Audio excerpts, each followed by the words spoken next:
바로 이러한 상황이 현재 이준석 대표의 선대위 사퇴 파동이라고 보는데, 여기에 대해서 윤석열 후보 한 일주일 정도 기다렸는데 오늘 직격탄을 날렸고요. 윤석열 후보만이 아니고 김종인 이 위원장을 비롯한 이 선대 위원장들이 일제히 포화를 퍼부었습니다.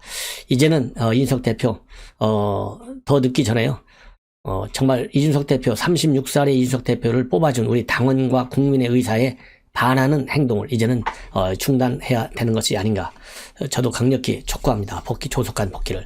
자, 그래서 오늘 이 선대위 회의에서 쏟아져 내린 이준석 대표에 대한 이 비판 발언문들을 상세하게 여러분들께 한 명 한 명씩 제가 소개해 드리도록 하겠습니다. 먼저 윤석열 후보인데요.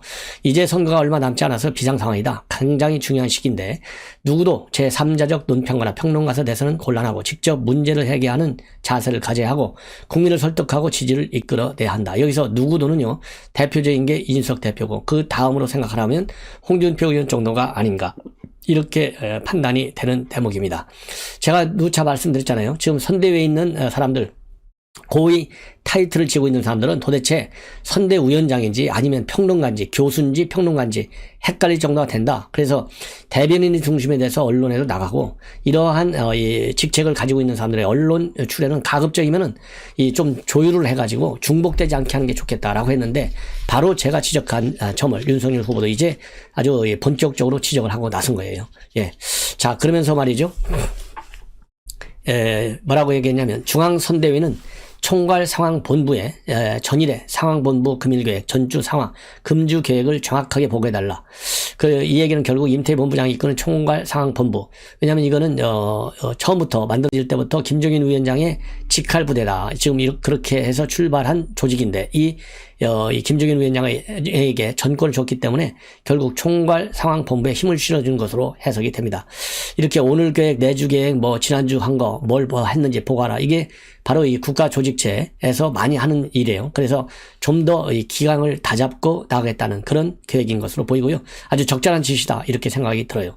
그리고 총괄상황본부가 헤드쿼터가 돼서 총괄본부 간의 원활한 소통과 정보의 공유가 반드시 필요하고, 후보 비서실도 일정 메시지 등을 모두 총괄상황본부에 사전 보고하고 스크린 받은 뒤에 후보인 제게 보고하도록 이미 체계가 되어 있다, 이렇게 입장을 밝혔어요. 이 얘기는 결국 뭐냐, 이 선대위 만들 때부터 이 총괄상황본부를 왜 만드는지 이런 것들 다 아는 거 아니냐. 그러니까 여기 본래 설계된 대로 말하자면 운영을 해달라, 이런 얘기거든요. 이 얘기는 결국 뭡니까, 이준석 대표가 지금 하고 있는 게 뭐예요? 선대위 잘못 편성이 되어 있다.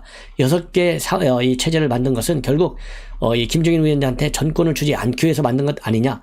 그렇게 해서 6개 전부 다 폐지하라, 이런 극단적 입장을 이준석 대표가 이미 표명한 바 있잖아요. 그래서 6개 본부를 만든 것은 결국 김종인한테 전권을 주지 않기 위한 윤석열의 꼼수다. 이게 바로 이준석의 말하자면 비판이거든요. 이런 비판을 감안해서 말하자면 선대위 전면 개편할 필요가 없다.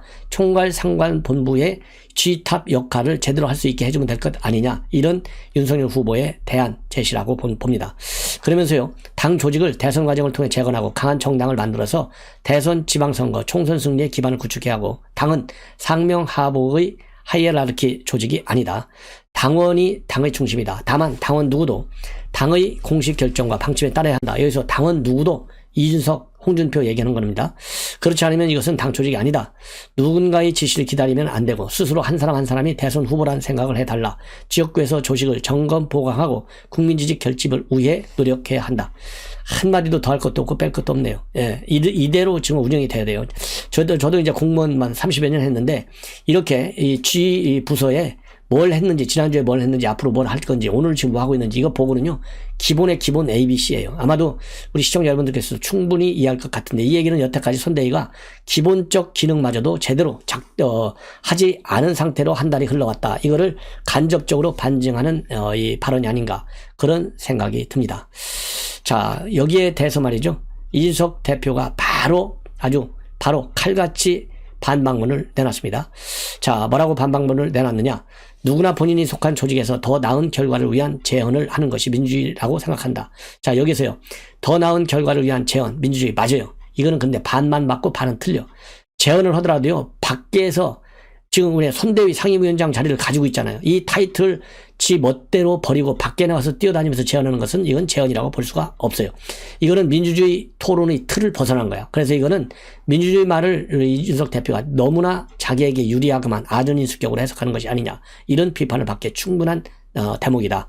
그리고 당 대표가 당을 위해 하는 제언이 평론 취급을 받을 정도면 언론은 막혔다는 인상을 줄 수 있고 평론은 평가에 그치지만 제언은 대안을 담고 있다. 이 대목도 말이죠.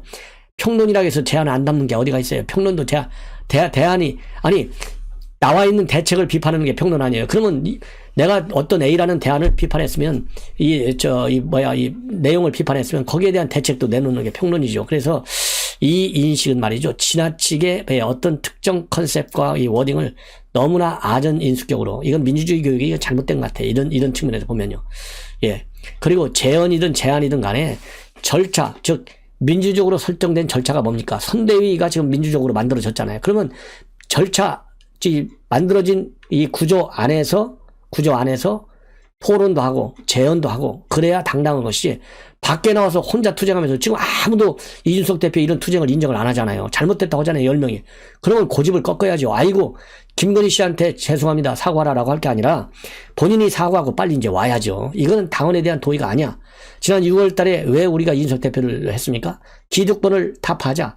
혁신을 하자 하는 거 아니에요? 이게 지금 한 번도 아니고 두 번째잖아요. 지난번에 울산 가고 제주도 가고 이게 부산 가고 이게 대표가 할 짓입니까? 이번에 이것도 말이 안 되는 거예요. 그래서 이거는 철저하게 잘못됐다.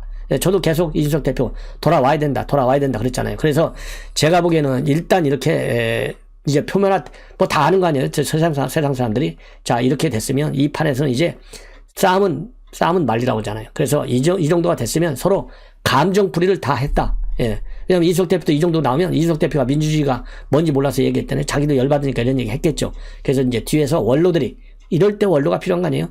이럴 때 김기현 원내대표, 그 당직을 가지고 있는 사람들, 뭐 김기현뿐만 아니라 이런 사람들이 이준석에게 그리고 윤석열에게 적절한 수준의 메시지, 딱 이 위기를 극복해낼 수 있는 메시지를 통해서 이 중재를 하라. 그래서 이준석 대표 빠를수록 국민에게 사과하고 말이죠. 국민과 당원께 와야 된다. 이런 판단이 들고요. 김종인 위원장도 오늘 경고의 말씀을 드리겠다. 이 경고라는 말을 썼어요. 경고. 이 경고의 말을 드리겠다. 딱 하면서 뭐라고 얘기했느냐. 자기 나름대로 의견을 피력하는 게 선거에 도움이 되는지 안 되는지 냉정하게 판단하고 발언해 달라. 예를 들어 후보가 정책적으로 작성한 걸 자기 생각에 맞지 않다고 해서 반대 의견을 개진하고 해서 선거에 아무런 도움이 되지 않는다. 예, 이런 입장을 선대위 모두 발언해서 했고요. 그 다음에 이 대표 질문과 이 대표 관련한 이 기자들의 질문과 관련해서는요.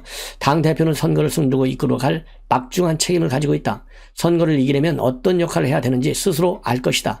이번 대선에서 또 한 번 국민 기대를 저버리면 국민이 완전히 버릴 수도 있다는 긴박한 생각을 하면 지금 당에 소속된 모든 사람이 내년 대선에서 어떤 행동을 취해야 할지 스스로 판단할 수 있을 것이다.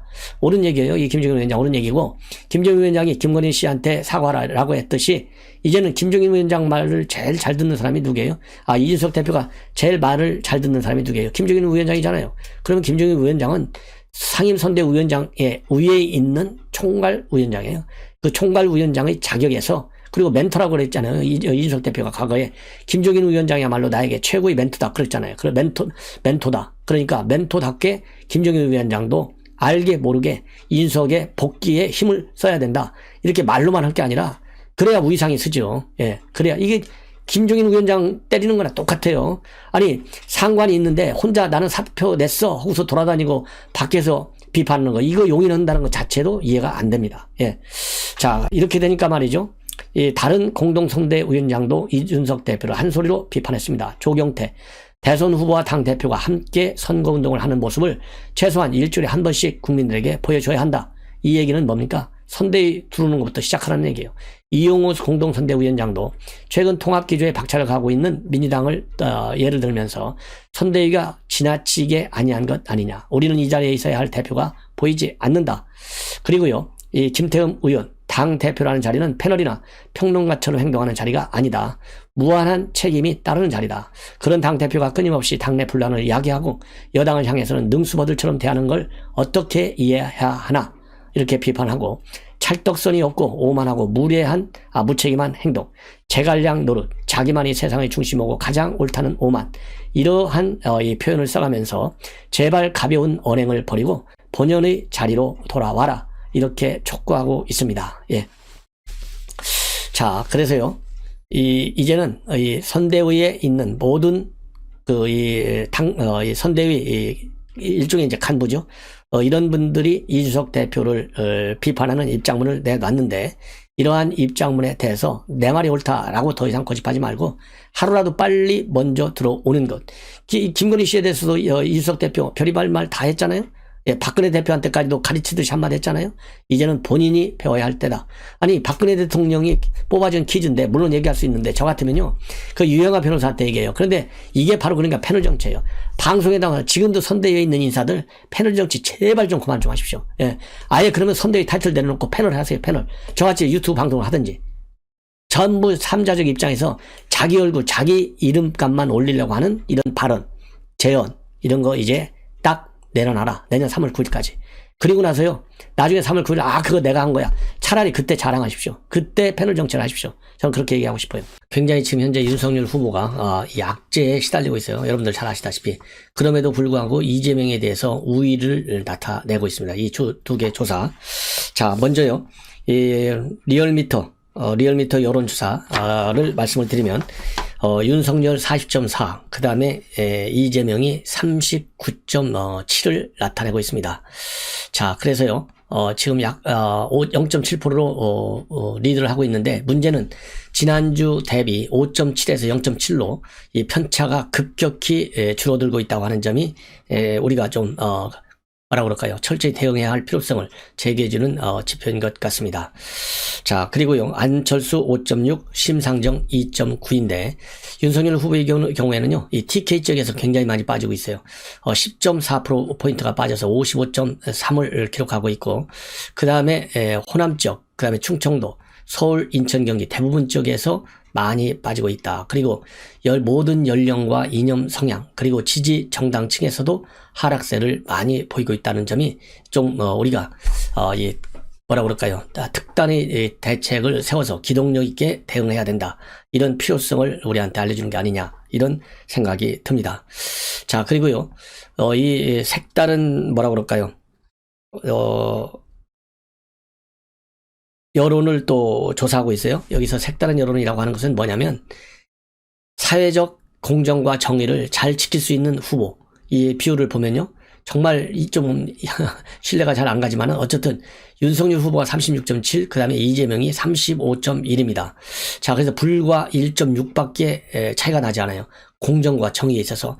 제가 보기에는 이 대목에서는 한 배 이상 차이가 내야 되는 거 아니냐. 왜냐면 이재명 후보는 성남시장, 그 다음에 도지사, 또 이 대장동 사건 등등 이런 걸 보면 공정과 정의는 굉장히 거리가 먼 사람이잖아요.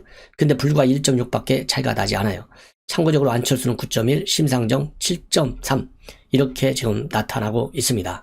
이 리얼미터 여론조사고, 그리고 이 리얼미터 여론조사 중에서 또 우리가 좀 일종의 경고 효과다. 그래서 좀 각별히 대응을 해야 되는 부분은요, 이 집도기에서 많이 빠지네요. 보수층에서 5.8이 빠졌고 중도층에서도 2.6이 빠지고 있어요. 자, 중도층에서 물론 이재명이도 진보층에서 2.7이 빠지고 있는데, 이재명 후보의 경우는 대신에 중도와 보수층에서 올라가고 있어요. 중도에서는 2.4, 보수에서는 1.1. 그러니까 윤석열 후보의 보수와 중도에서 빠진 것이 이재명 쪽으로 일부는 가고 또 일부는 안철수 쪽으로 가는 걸로 그렇게 지금 여론조사 결과 나오고 있습니다. 자, 그리고요, 자, 여기에서 이제 당의 지지율을 보면요, 국민의힘이 37.2, 그 다음에 민주당이 32.7, 약 4.5% 정도로 차이가 나고요. 그 다음에 문재인의 긍정평가율은 41.1, 부정평가가 55.3, 그래서 14%로 긍부정의 이 비율이 지금 좁아들고 있다. 이게 리얼미터의 특징입니다. 그 다음에는요, 이 KSOI의 여론조사를 보면 이재명, 그 다음에 윤석열 모두 좀씩 빠지고 있어요. 이재명은 2.7이 빠져서 37.6, 그리고 윤석열은 1.6이 빠져서 35.8입니다. 그래서요, 그 다음에 이제 안철수는 7.3인데, 이 윤석열 후보에서 빠진 지지율, 그 다음에 이재명에서 빠진 지지율이 안철수한테 가는 것 같아요. 7.3, 약 2.7%가 올라가고 있고, 심상정은 3.5%입니다. 그 다음에 정권 교체는 48.1, 그 다음에 정권 유지하자 37.5. 그래서 약 11%로 교체율이 좀 많습니다. 그래서 오늘 제가 발표해드린 이 KSOY에서는 지금 이제 이재명 후보가 다소 앞서는 것이고, 그 다음에 리얼미터에서는 윤석열 후보가 조금 앞서는 것입니다. 그래서 오늘은 뭐 1대1이구만요. 1대1이고, 어제 발표한 여론조사 내용을 보면 서든포스트하고 입소스에서는 이재명이가 앞서요. 그리고 PNL에서만 0.7% 차이로 윤석열 후보가 앞섭니다. 그래서 어제는 2대1, 오늘은 1대1, 그래서 3대2로 우리가 다소 지금 밀리고 있는 형국이다. 이렇게 지금 해석이 되는 대목인데, 이 얘기는 지금 이재명이든 윤석열 후보든 둘 다 굉장한 지금 악재에 시달리고 있는데, 이 윤석열 후보의 악재 영향이 더 크다. 그래서 집토끼들이 지금 달아나고 있는 상황. 이것을 우리가 상당히 뭐라고 그럴까요? 대책이 시급한 그런 상황이다라고 말씀을 드리고 싶고, 이제는 이번 주부터 나오는 여론조사, 이제 어제 김건희 씨가 사과 기자회견을 했고, 제가 보기에는요 상당히 뭐 눈물도 여러 번 흘리고, 고개도 90도, 고개도 계속 숙이고, 그 다음에 90도 인사도 하고, 목소리도 그렇고, 또 내용도 그렇고, 전반적인 평은 제가 보기에는 상당히 이 의혹을 좀 뭐라고 그럴까요? 해명 의혹을 이렇게 풀어내는데 도움이 되는 회견이었다라고 저는 긍정평가를 하고 싶고요. 그리고 여러분들도 뭐 다 아시겠지만은 지금 뭐 굉장히 오래된 얘기들이잖아요. 그거를 어떻게 전부 이 문서를 통해서 다 일일이 해명을 하겠어요. 예, 그렇지만 그럼에도 불구하고 어제 11개 의혹 조목에 대해서 조목조목 해명을 했고, 제가 하나도 빠지지 않고 여러분들께 전부 다 해명 내용을 소개해 드렸습니다. 그래서 우리 시청자 여러분들께서요, 한마디로 쉽게 얘기해서 전반적으로 의혹을 조금 과장하고 부풀린 측면은 있어요, 분명. 그러나 이재명이 같이, 조국 같이 사실을 완전히 없는 것을 있는 것처럼 만들어서 문서를 의조한 그런 것은 단 한 건도 없다. 예, 그런 측면에서 이제는 우리가 이렇게 충분하게 진솔되게 사과를 했기 때문에 좀 더 좀 폭넓게 좀 수용을 해줘야 되는 것이 아니냐, 그런 여론을 우리가 만들어 놔야 되겠고요. 그리고 추가적으로도 뭐 어차피 지금 민주당은 못 말려요. 뭘 우리가 해명을 해도 절대 믿지 않는 사람들이기 때문에 계속해서 의혹을 제기하고 부풀리고 또 공격을 하게 될 것입니다. 여기에 대해서 철저히 우리가 우리 야권 정권 교체를 바라는 특히 제 방송의 시청자 여러분들께서 강력히 반박 해명할 수 있도록 김건희 씨 측의 어제 해명 입장 내용 다시 한번 정리해 주실 것을 당부드리고요. 그리고 참고적으로요, 시청자 여러분들께서 제 방송 뭐 쭉 보시는 분들은 아시겠지만 방송 한 편 한 편을 보고 이렇게 너무 민감하게 이렇게 반응을 보이는 것은 좀 자제하시는 것이 어떨까. 왜냐면요, 민주당에서 욕하는 거를 저도 어제 하루 종일 거의 인용 안 해줬어요. 왜냐면 뭐 저도 열받아가지고 그거 말 같지 않은 소리라서 했는데, 그래도 우리가 내용을 알아야 우리가 반박할 거 아니겠어요? 흔히 그러잖아요. 지피지기 백전백승이라고. 뭐라고 비판하는지도 모르고 우리가 뭐라고 민주당 이 친구들이 우리 비판하는 걸 갖다가 밥받아치겠어요. 그래서 짧게 소개해드렸더니 뭐 또 그거를 오해하시는 분들이 있는데, 그런 단편적이고 이 협소한 그런 식으로 저를 평가해 주시는 것은 좀 자제해달라, 이런 말씀을 제가 진정으로 말씀을 드리겠습니다. 아니 저도 지금 현재 윤석열 캠프에서 외교 안보 정책 계속 여러 가지 공약도 만들고 많은 일을 하고 있는데, 아니 그리고 제 방송을 1년 내내 하는 걸 보면 알죠. 제가 뭐 무슨 제가 민주당 편을 들겠어요? 그래서 너무 어이없는 이 댓글을 달아놓으시는 분들 보면요, 정말 제가 만나서 저하고 토론 좀 한번 했으면 좋겠어요. 저의 진열을 꼭 왜곡하지 말아 주십사. 그러면 예를 들어서 금년 1년 내내 추미애가 한 거 우리가 모르고 어떻게 추미애가 나쁜 사람이라고 비판하겠어요. 추미애를 알아야, 이재명을 알아야, 송영길이가 뭐라고 비판하는지, 안민석이가 뭐라고 비판하는지 이걸 알아야 우리가 역공을 취할 거 아니겠습니까? 그런 측면에서 제가 말씀을 드리는 건데, 그 민주당 애들이 욕하는 거 그거 말 같다고 방송하냐 이렇게 얘기하면, 그러면은 제가 방송 안 한다고 그게 세상에 안 알려지나요? 제대로 아셔야 될 거 아니겠습니까? 적의 기도, 즉 민주당 측에서 선거에서는 어차피 위너와 이 루저, 승자 아니면 패자 딱 둘밖에 없잖아요. 그러면 민주당 쪽에서 김건희 씨에 대해서 뭐라고 비판하는지 내용을 하나하나 알아야 우리가 비판하지 않겠어요? 물론 그런 분들이 극히 일부지만 저는 정말 잠 안 자고 그 방송을 하고 있는데 그런 댓글을 달면요. 저도 이해하려고 노력을 많이 합니다만 상당히 좀 아쉬운 점이 많아서 제가 이런 말씀까지 드리는 거 참 저도 죄송스럽게 생각하는데 큰 숲을 봐가면서 나무를 비판해 달라. 저는 그런 말씀을 드리고 싶어요. 예. 죄송합니다. 이런 말씀 드려서. 그리고 이제 김건희 씨가 이제 어제 사과를 하고 나니까 여러 가지 비하인드 스토리를 많이 나오는데 이미 말씀드린 것처럼 사과의 주체 김건희 씨였다. 윤석열 후보는 이거 어떻게 내가 더 몇 번이라도 사과하는 게 낫지 당신이 직접 나서느냐 이런 얘기도 또 뭐 있었다라는 보도가 있는데요. 자, 그럼에도 불구하고 어제 전격적으로 하게 된 것은 내가 관련된 의혹은 내가 해결하는 게 제일 좋겠다. 그래서 이 김건희 씨의 의견이 결국은 윤석열 후보를 설득하는 데 도움이 많이 됐고, 물론 김종인, 김한길 이런 분들도 중요하게 설득에 나섰다라는 그런 것도 또 영향을 줬다. 그리고 시점은요, 시점과 그 다음에 어제 이제 직접 기자들 앞에서 사과한 형식면, 방식면 이런 것들은 직접 김건희 씨가 결정했다. 그래서 사과를 직접 할 것이라는 것은 뭐 선대위 안에서도 알고 있었지만은 어제 전격적으로 하리라고 하는 것은 바로 그제 밤에야 전격적으로 결정이 됐고, 또 기자들 회견 형식으로 직접 하겠다. 이거는 이것도 김건희 씨 의견이 많이 작용이 됐다. 이렇게 나와서 이제 앞으로 그러면 어떻게 본격적인 등판을 할 것이냐, 이것이 이제 관심 내용인데요. 이것은 뭐 이제 어제도 쭉 말씀드렸지만은 조용한 반성, 그리고 조용한 내조, 이런 것들을 강조하지 않습니까? 그래서 그렇기 때문에 이 선거 활동도 상당히 제한적으로 굉장히 조심스럽게 낮은 자세로 할 것이다. 자, 그리고 이제 어쨌든 배우자이기 때문에 꼭 가야 할 자리가 있지 않겠어요? 후보일 경우에도 이제 이런 경우에는 뭐 참석 당당히 해야 되겠죠. 하고 그 어케이전에 맞는 메시지를 내거나 아니면은 뭐 후보와 같이 갈 경우는 같이 가는 것 자체가 메시지예요. 제가 보기에는 꼭 무슨 얘기를 할 필요가 없지 않습니까? 저는 그런 이제 활동에 나설 것이다라고 생각이 되고, 특히 말이죠, 좀 이제 긍정적인 평가가 많은 것 같습니다. 왜냐하면은 이 전시 기획사를 오랫동안 운영해오면서 이 전문가로서 이 커리어 우먼으로서의 사회적 활동을 이미 많이 해왔고, 또 이번 경우에도 이제 본인이 아주 적극적으로 나서서 이렇게 사과 기자회견을 한 것을 보면 나름대로의 정무적인 감각도 상당히 있는 것으로 그렇게 지금 알려지고 있어요.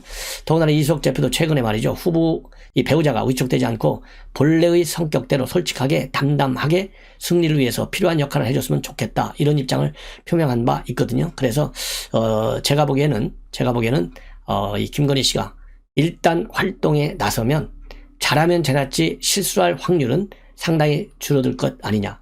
그리고 일단 이제 공개적인 활동, 공식적인 활동에 나서는 것만큼 이제 옆에서 이제 보좌하는 팀이 있을 건 아니겠어요? 전문적인 보좌팀이. 이 보좌팀의 의견을 또 들을 수밖에 없는 그런 상황이기 때문에 훨씬 더 나은 효과. 본래요, 이 기대가 크면 실망이 크다는 것처럼 실망이 크면 또 거꾸로 기대도 클 수 있는 것 아니겠습니까? 그런 측면에서 또 이 좋은 아이디어를 받아서 이제 많이 활동하는 게 중요한 게 아니라 제가 보기에는 필요한 활동을 얼마만큼 잘하느냐, 이거를 보여주는 것이 저는 굉장히 효율적일 것이다. 예, 이런 생각이 들어요. 그리고 여러분들 이제 궁금하시겠지만은 이준석 대표가 나는 뭐 점수 좀 달라고 윤석열 후보한테 알랑거리지 않는다, 이렇게 하면서 계속 윤석열 후보를 지금 때리고 있어요. 그럼에도 불구하고 이 김건희 씨의 사과에 대해서는 긍정 평가를 하고 있지 않습니까? 왜 그럴까요? 왜? 이것이 이제 언론의 관심이에요. 그래서 언론 보도를 보면 그 이유는 바로 김종인 위원장한테 힘을 실어주기 위한 것이다. 왜냐하면 김종인 위원장도 김건희 씨가 빨리 사과를 하는 것이 좋겠다라는 입장을 표명해 왔고, 어제 또 빠르게 사과를 했기 때문에 이거 잘했다라고 해야 결국은 김종인 위원장한테 힘이 실리는 것이 아니냐. 또 김종인 위원장도 이제 하나의 매듭 장애물을 건너섰다, 앞으로 전진할 수 있다, 긍정평가를 했거든요. 자, 그래서 이준석 대표도 긍정평가를 했다, 이렇게 나오고 있고, 그리고 당에서도요 비교적 이 긍정적인 평가가 많은데, 홍준표 의원이 좀 이 청문홍답 코너에서 국민의 분노를 가라앉히기에는 좀 못 미친다, 그러면서 유보적 또는 약간 비판적 시각을 내놓고 있는데요. 뭐 시간이 가면서 제가 보기에는 또 추가적으로 김건희 씨가 또 활동도 하고 또 여러 가지 의혹 제기에 관해서 해명도 하고 이러다 보면 홍준표 의원도 결국은 좀 달라지지 않을까, 이런 생각이 들어요.